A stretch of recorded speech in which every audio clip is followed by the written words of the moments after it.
ઉનાળાની ગરમીમાં પક્ષીઓને પાણી મળી રહે એ માટે આજરોજ ઉત્તરાયણ પોલીસ દ્વારા કુંડા વિતરણનો કાર્યક્રમ અત્રે વીઆઈપી સર્કલ ખાતે રાખવામાં આવેલ છે અને વિનામૂલ્યે કુંડાનું વિતરણ લોકોને કરવામાં આવેલ છે।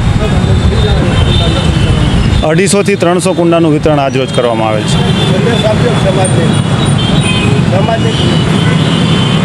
नमस्कार, मैं महेंद्र सिंह परमार और आप देख रहे हैं समृद्ध भारत न्यूज सूरत।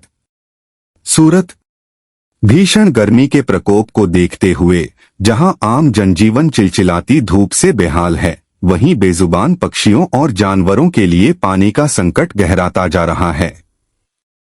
इसी संवेदनशीलता को समझते हुए उतरन पुलिस द्वारा एक विशेष सेवा अभियान की शुरुआत की गई है। थोड़ा सा दान थोड़ा सा पानी मुफ्त के नारे के साथ आज सूरत के उतरन वीआईपी चौराहे पर पुलिस कर्मियों द्वारा राहगीरों और स्थानीय नागरिकों को पक्षियों के लिए मिट्टी के प्याऊ परिंदे निःशुल्क वितरित किए गए।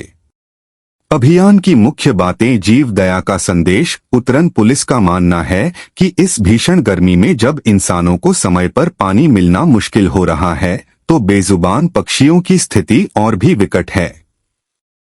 उनकी रक्षा करना हम सभी का नैतिक दायित्व है।